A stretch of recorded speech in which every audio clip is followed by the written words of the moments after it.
자, 오늘은 천일문 기본, 뉴천일문 기본입니다. 가정법, 챕터 8 가정법에 대해서 오늘 이제 진도 영상을 잠시 찍도록 하겠습니다.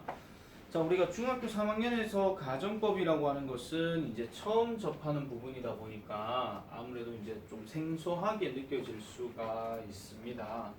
일단 이 가정법을 공부할 때는 다른 문법도 마찬가지긴 한데 항상 우리나라 말이 아니잖아요, 그죠? 그래서 그 나라 사람들이 그렇게 생각하고 있다 하는 것을 라고 생각을 하고 이제 접근을 하셔야 돼요. 우리나라 말처럼 생각하고 우리 방식으로 접근하게 되면은 이 가정법은 엄청 이해하기가 어렵습니다. 그렇기 때문에 그 부분을 조금 염두에 두시면 될 것 같고요. 자, 그래서 이 가정이라고 하는 것은 가짜로 한번 정해보는 법칙이라는 거예요. 가짜로 한번. 그러면은 현실 세계에서 이런 게 아니라 이 현실 세계에서 내가 원했는 게 아닌, 이 말을 하면 좀 그렇겠죠. 현실 세계에서 내가 이렇지 않은 상황에 대해서 마음에 들지 않을 때 이 반대 상황에 대해서 이렇게 되면 어떻게 될까라고 얘기할 때에 어떤 쓰는 표현이 가정법이라고 얘기를 하는 겁니다. 자, 그래서 일단 이 가정법이라고 하는 것은 사실과는 뭔가 반대된다고 생각하시면 돼요. 일단 이 가정법은 사실과는 반대의 개념이라고 생각하시면 돼요. 물론 모든 가정법이 다 그런 것은 아닙니다. 모든 가정법은 다 그런 게 아니라 정말 현실 세계에서 내가 이런 상황이 별로 좋지 않을 때 이 반대 상황이면은 이럴 텐데 라고 얘기할 수 있는 그런 것들을 보통 가정법이라고 일단 생각해 주면 되겠고, 자, 챕터 goals 볼게요. 첫 번째 if 가정법 과거가 나타나는 때와 의미에 따라 알맞게 해석할 수 있다 하는데, 지금 저기서 말하는 가정법 과거라고 하는 것은 좀 이따가 얘기하겠지만은 현재와는 조금 반대되는 내용, 현재와는 조금 반대되는 내용이라고 보시면 되겠고, 두 번째 가정법 과거 완료가 나타내는 때와 의미에 따라 알맞게 해석할 수 있다. 이거는 과거와는 뭔가 반대입니다. 과거와 뭔가 반대된다 하는 거, 그걸 생각해 보시면 되겠고, 그 다음에 세 번째 if가 생략되고 도치가 일어난 문장을 잘 판별하여 알맞게 해석할 수 있다 하는데, 요거는 좀 중요해요. 이거는 지금 우리가 가정법 배우면서도 당장의 중학교에서의 가정법을 얘기한다기보다는 고등학교 갔을 때를 더 생각하셔야 돼요. 왜냐하면 서술형에서 이 가정법, 도치 이런 부분들은 단골 손님으로 많이 나오기 때문에, 그래서 그런 부분도 잘 기억해 주셔야 됩니다. 그리고 도치가 일어났다 하는 말에 이 도치라고 하는 것은 주어와 동사의 자리가 바뀐 겁니다. 주어와 동사의 자리가 바뀌고, 그럼 동사 주어 이런 식으로 되겠죠. 그럼 물론 모든 게 다 동사 주어 순서로 가는 건 아니에요. 일반 동사할 경우는 그게 좀 다르니까. 자, 그럼 네 번째 wish 뒤에 이어지는 명사절과 as if 절에 쓰인 가정법이 나타내는 때와 의미에 따라 알맞게 해석할 수 있다. 자, wish는 보통 우리가 소망을 얘기하는 거고, as if는 마치 비유를 나타내는 겁니다. 비유. 비유하면 우리가 이제 국어 시간에 얘기할 때마다 나뭇잎이 새처럼 떨어진다라고 이렇게 얘기했을 때 실제 나뭇잎이 새는 아니죠. 그죠? 그런 것처럼 뭔가 비유적으로 뭔가 표현해 주는 거. 자, 그 다음에 if가 보이진 않지만 가정법이 쓰인 문장을 잘 판별하여 알맞게 해석할 수 있다. 요거는 그 문장 구조에 따라서 조금씩은 달라지는 부분이기 때문에 요건 나중에 지문을 보면서 정리를 하도록 하겠습니다. 자, 첫 번째 유닛 44, 첫 번째 if 다음에 가정법 과거입니다. 일단 예문을 일단 해석하기 전에 앞서서 일단 이 가정법 과거라는 것이 먼저 어떻게 쓰이는 것인지에 대해서 먼저 말씀을 드릴게요. 일단 가정이라고 얘기했을 때 쓰이는 접속사는 일단 if입니다. 무조건. 이게 조건을 나타내는 것도 되고, 그 다음에 현 상황이 아닌 그 반대 상황을 얘기할 때 나타내는 것도 if가 맞습니다. 그런데 과거라고 하는 말은 왜 들어갔냐면은 어렵게 생각하지 마세요. 동사 다음에 생긴 꼬라지가 과거형이 나왔기 때문에 이거를 과거라고 얘기를 하는 겁니다. 그 이상 그 이하도 없습니다. 그런데 보통 우리가 과거라고 얘기하면 보통 했다라고 해석을 많이 할 수 있으나 가정법은 그 얘기가 아닙니다. 가정법은 가정법은 그 얘기하고 전혀 다른 얘기라서 자 일단 if 다음에 동사 다음에 과거형이 나와요. 그 다음에 뒤에는 어떤 물결 형태가 나오게 되는데 이 물결 형태는 동사 뒤에 목적어가 될 수도 있고 동사 뒤에 형용사가 될 수도 있고 즉 보호 역할도 할 수 있고 동사 뒤에 부사 단어가 나올 수도 있어요. 별로 그렇게 중요한 내용은 아니란 얘기입니다. 그런 다음에 주어를 쓰고 나서 조동사가 들어가는데 이 조동사가 이 동사 과거형의 시제에 맞춰가지고 이 조동사도 과거의 형태를 취해줘야 됩니다. 과거의 형태를 취한다 그랬지 해석은 했다라고 해석하시면 안 된다 이런 얘기예요. 그리고 뒤에가 동사 원형으로 써주는 내용. 그래서 나머지는 블라블라 넘어가는 이런 구조입니다. 자 중학교 때는 사실 되게 중요한 게 뭐냐면은 가정법은 말 그대로 그랬으면 아니 그러면 좋을 텐데 이런 식으로 얘기하는 거지만 이 가정법의 반대가 뭐냐면은 직설법이라고 얘기를 해요. 직설법은 곧바로 대놓고 얘기하는 걸 이제 직설법이라고 얘기하는 건데 자 어렵게 생각하지 마시고 이런 겁니다. 선생님 저 배고파요. 떡볶이 사주세요 라고 우리 양지훈이가 얘기했다고 칩시다. 물론 그럴 일은 없을 겁니다. 그런데 내가 이런 얘기를 해요. 돈 없다 임마. 이렇게 얘기를 하면 이건 직설법입니다. 조금 순화시켜서 말씀드릴게요. 돈이 없어서 내가 못 사주겠어? 이렇게 얘기를 할 때 이러면 직설법이 맞습니다. 그런데 이 가정법은 약간 좀 돌려 말하기 같은 그런 게 좀 있거든요. 왜 사람 좀 덜 기분 나쁘게 하는 거 있잖아요. 아 어떡하니 지훈아 쌤이 오늘 지갑을 안 챙겨가지고 돈이 없다. 지갑을 챙겨오면 아유 좀 있을 텐데 사줄 수 있을 것 같은데 이렇게 얘기하는 거예요. 덜 기분 나쁘죠, 그죠? 그런 겁니다. 그래서 가정법은 해석은 이렇습니다.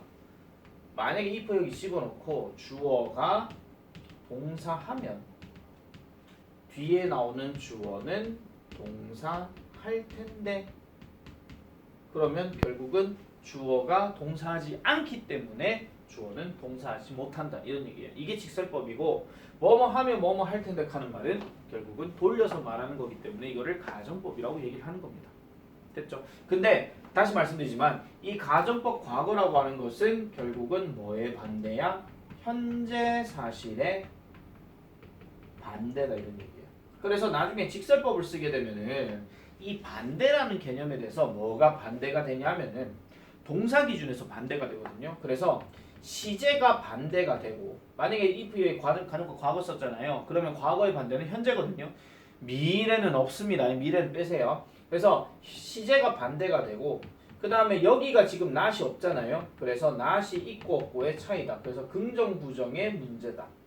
이렇게 생각하시면 돼요. 이거는 교과서 8과에 이제 해당 사항이 되기 때문에 그때 가서 말씀드릴게요. 아시겠죠? 우리는 지금 해석에다가 포인트를 지금 둬야 되기 때문에 그런 것들 잘 보시면 되겠고 그 다음에 하나 더 말씀드릴게요. 여기 동사들 중에서 비동사는 대체적으로 주어의 인칭에 관계없이 were를 씁니다. 물론 사람들이 말로 이렇게 써먹고 하는 구어체에서는 was를 쓸 때도 있습니다. 그런데 대부분 원래 문법 법칙은 were이라고 써준다 하는 거 이런 것들 생각하시면 되겠고요.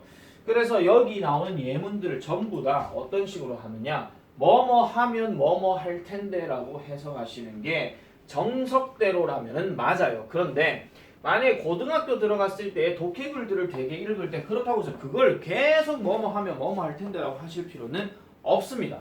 아시겠죠? 자 가볼게요. If I were good at grammar 합니다. 자 비동사 나왔고 good 나왔고 and 나왔어. 그럼 이거는 뭐뭇을 잘하다야.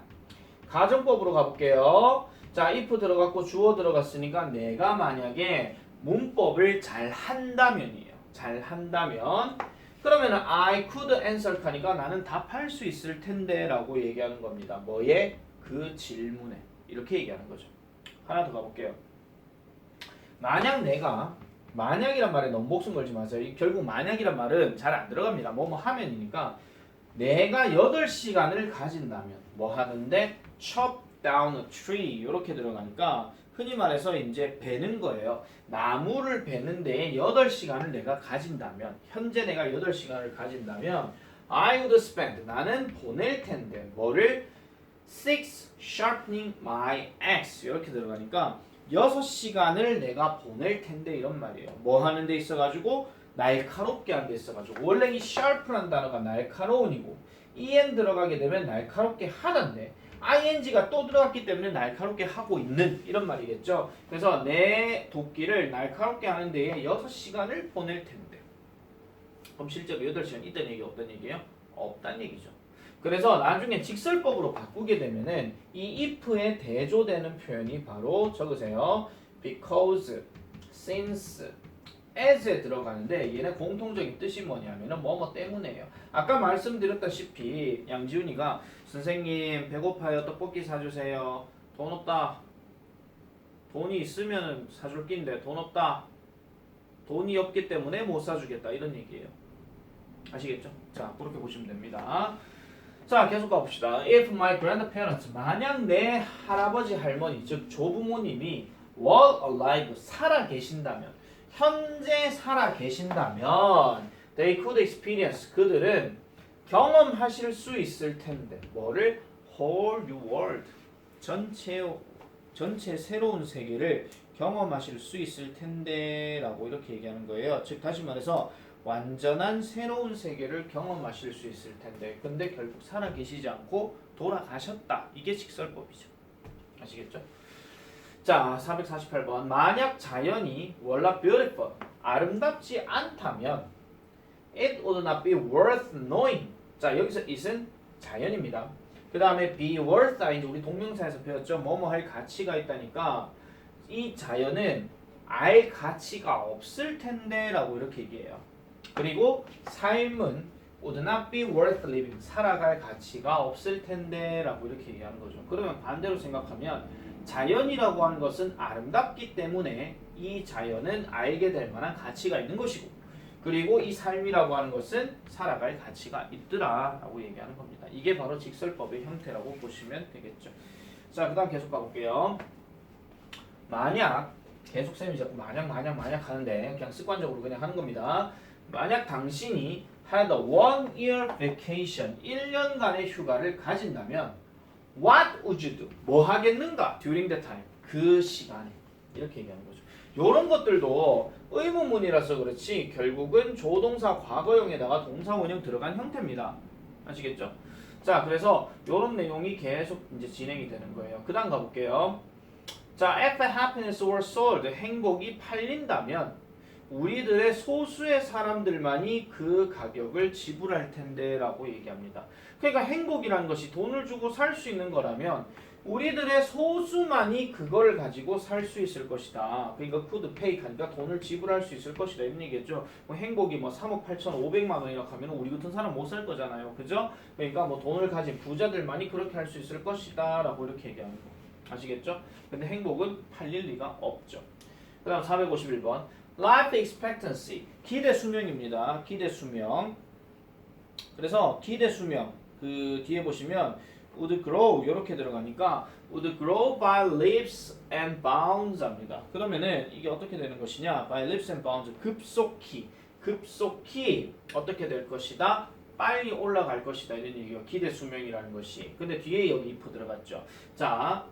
여러분들 중학교 3학년 1학기 교과서 1과에서 아마 이런 거 배우셨을 거예요. if는 두 가지 해석이 가능하다 그랬죠. 뭐뭐 한다면 이 말도 되고 인지 아닌지 이것도 배웠어요. 근데 인지 아닌지라는 if는 무조건 내가 소문자를 지금 쳐서 그렇지 무조건 중간에 이렇게 들어갑니다. 즉 주어 동사가 이렇게 있고 주어 동사가 이렇게 있는 상황에서 무조건 중간에 들어가는 거예요. 그리고 이 동사는 무조건 모른다의 의미를 지니는 거 이런 게 들어간다 그랬죠. 근데 얘는요 보세요. 여기서부터 여기까지 끊어서 볼게요. 기대 수명은 빠르게 성장할 것이다 이렇게 얘기하는 거예요. 성장할 텐데 그러면 얘는 지금 완전한 문장이거든요. 그래서 if 앞에가 전체 주어 동사 내용 완전한 문장 하나가 딱 들어가고 뒤에도 완전한 문장으로 딱 들어가 버리게 되면 이 if는 뭐뭐라면으로 해석하시는 게 훨씬 낫다 이런 얘기죠. 그래서 green vegetables 녹색 채소들이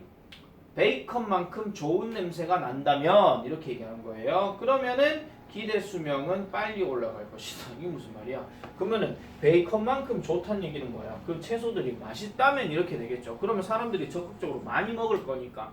그러면은 기대 수명이 올라갈 것이다. 이렇게 얘기합니다. 근데 아시잖아요. 우리 채소들은 항상 어때요? 맛이 없잖아요. 양념 같은 게 들어가야 이제 먹을 만한 거고 이런 거니까. 그렇죠? 자, 계속 하겠습니다. 자, would it be alright if I invited him to supper? 합니다. 자, 여기서는 의문문으로 들어갔기 때문에 여기도 if가 중간에 들어갔어요. 자, 만약 내가 그를 저녁 식사에 초대한다면 그것은 되게 좋은 것 아니겠는가? 괜찮지 않겠는가? 라고 이렇게 얘기를 합니다. 그래서 그런 식으로 아니겠는가? 그게 괜찮겠는가? 라고 얘기하니까 제가 이렇게 해도 괜찮겠습니까? 라고 이렇게 얘기하는 거예요. 자, 요거는 책을 잠깐만 좀 볼게요. 105페이지에 요청이나 제안을 나타낼 때에 가정법 과거를 사용하게 되면 말하는 이가 사실이 아닌 가정의 상황을 말하는 것이므로 덜 직접적으로 느껴진다. 이거는 잘 들으세요. 대화하는 상황에서 아까도 말씀드렸죠. 가정법은 약간 돌려 말하기의 느낌이 있다 그랬잖아요. 그래서 제가 저녁 식사에 그를 초대하면 괜찮을까요? 이렇게 얘기를 하면 뭐 그라는 사람을 되게 좋게 생각하는 사람은 그래도 돼 상관없어 이렇게 얘기할 것이고 그라는 사람을 되게 싫어할 거 같으면 안 돼 그만 데리고 오지 마 이렇게 얘기하겠죠. 근데 중요한 거는 이 말의 의미는 뭐냐면은 사람한테 뭔가 좀 공손하게 묻는다는 느낌이 있잖아요. 그래서 모든 영어 문장은 항상 대화에서 이제 비롯된 것이라고 생각을 하셔야 됩니다. 아시겠죠? 자, 353번 가볼게요. It would be great. 좋을 텐데요. 좋을 텐데. 뭐 한다면 당신이 could come to my party tonight. 내 파티에 오늘 밤 올 수 있다면 좋을 텐데 라고 이렇게 얘기하는 거죠. 올지 안 올지는 모르는 겁니다. 이것도 약간은 부탁의 의미 가능하죠. 예를 들어서 지훈아 우리 집 집들이 하는데 니 오늘 왔으면 참 좋겠는데 오면 좋겠는데 이렇게 얘기할 때 이 말입니다. 아시겠죠? 비유하자면은 그렇게 보시면 되는 거고요. 자, 그 다음에 454번 If we all did just one random act of kindness daily 합니다. 하루에 하나의 무작위한 친절한 행동을 단지 우리가 한다면이에요. 그러니까 이거는 무슨 말이냐면은 어떠한 친절한 행동이라도 아무거나 우리가 한다면 즉 우리가 한다면 we might set the world 우리는 이러한 세상을 이렇게 놓을 텐데 뭐를 올바른 방향으로 놓을 텐데 이런 얘기입니다. 모든 사람 즉 우리를 포함한 이 모든 사람이 아무런 어떤 친절한 행동을 한다면 어떤 우리가 살아가는 모든 세상은 올바른 방향으로 갈 텐데라고 얘기해요. 그럼 반대로 생각하면 뭡니까? 친절한 행동을 안 하는 사람도 있다 이런 얘기죠. 그죠? 그렇게 보시면 되는 겁니다. 자, 그 다음에 유닛 45 보겠습니다. if, it 다음에 should 들어가고 were to 들어가는 건데 요거는 그냥 여러분들이 나중에 원어민과 대화를 할 때 그 상황에 맞춰가지고 이렇게 대화하면 되겠다라고만 생각을 해주시면 되는 거예요. 나중에 고등학교 수능 독해에서 저런 말이 나왔다고 해서 너무 그렇게 목숨 거실 필요는 없습니다. 알겠죠? 자, 무슨 말이냐? 거기 책에 한번 보세요. 자, if 전에 should나 were to가 나오게 되면 일어날 가능성을 좀 더 희박하게 본다는 느낌을 준다. 느낌을 준다 그랬죠. 느낌. 그러면은 그럴 일 없겠지만 혹시라도 그렇다면 이런 얘기예요. 비유 자체가 의도 자체가 그럴 일 없겠지만 혹시라도 자 보세요. 만약에 모든 얼음 즉 북극에 있는 얼음이 should melt 녹는다면 근데 여기서 의미 자체 이걸 뭐뭐 해야 한다라고 해석하시면 안 되고 그럴 일 없겠지만 만약 북극에 있는 얼음이 녹게 된다면 근데 사실 북극 얼음 녹고 있거든요. Many coastal areas 많은 해안 지역들은 would disappear 사라질 텐데 이렇게 얘기하는 겁니다. 아시겠죠? 그럴 일 없겠지만 혹시라도 그런 일이 일어난다면 정말 그렇게 되겠네 라고 얘기하는 거. 자, 그 다음 보세요. If the internet 자 인터넷이 were to stop functioning 기능하는 것을 멈추게 된다면 그럴 일 없겠지만 인터넷 기능이 멈춰버리게 된다면 그는요 result 뭐라? 뭐 좀 이상한데 이게 더 리절트 아닌가요? 약간 철자가 뭐 좀 이상한 것 같은데 더군요. 죄송합니다. 여기 더가 들어가야 돼요. 그 결과는 could be chaotic 합니다.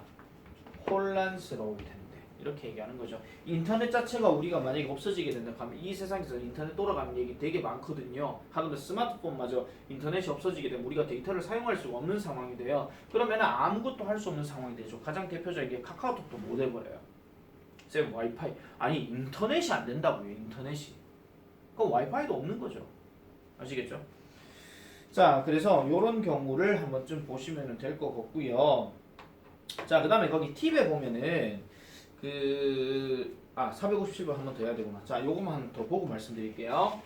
자, 만약 당신이 were to change your job right now, 지금 당장 당신의 직업을 바꾼다면, 그럴 일이 없겠지만은 당장 바꾼다면 what would you choose? 어떤 것을 당신은 선택할 것인가? 이렇게 얘기하는 겁니다. 그럴 일 없겠지만, 야, 이동현 원장, 당신이 만약에 학원업을 그만둔다면 뭐 할 건데? 아니 왜 그런 재수없는 소리를 해요? 그럴 일이 없겠지만 혹시라도 물어보는 거야. 이렇게 얘기하는 거예요. 아시겠죠? 대화상에서 그렇게 접근해 주시면 되는 거고요. 자, 그래서 거기 팁에 보시면은 if하고 should 나왔는데 were to와 달리 요거는 그냥 그런갑다라고 넘어가세요. should는 주절의 조동사 현재형이나 명령문이 올 수도 있다라고 얘기합니다. 그럴 일이 없겠지만 혹시라도 그렇다면 야 너는 이렇게 할 수 있어 저렇게 할 수 있어 그렇게 할 거야 이 말도 되는데 야 그렇게 해라 이렇게도 가능한 거예요. 야 만약에 그럴 일이 없겠지만 지구가 멸망을 하게 된다면 당장 마트에 가서 라면 사 이렇게 얘기할 때 아시겠죠? 그런 식의 내용도 한 번씩은 쓰일 수 있다 하는 거 그런 정도의 내용이라고 보시면 되고 현재형으로도 쓸 수 있습니다. 왜냐하면 우리가 살아가다 보면은 그럴 일 없겠지만이라고 할 때 무조건 뭐뭐 할 텐데 뭐뭐 할 텐데라고만 얘기하지는 않아요. 근데 should 같은 경우는 이게 약간 좀 의무를 나타내는 그런 느낌도 좀 있잖아요. 사실 우리가 그 전에 배웠을 때 그런 것들까지도 같이 접목시켜가지고 보시면 되겠더라라고 되겠습니다. 자, 그리고 나서 이제 유닛 46로 한번 넘어가 볼게요. 자, 이번에는 if 다음에 가정법 과거 완료하고 그 다음에 혼합 가정법인데 요거는 잠깐만 끄고 다시 한번 설명드릴게요.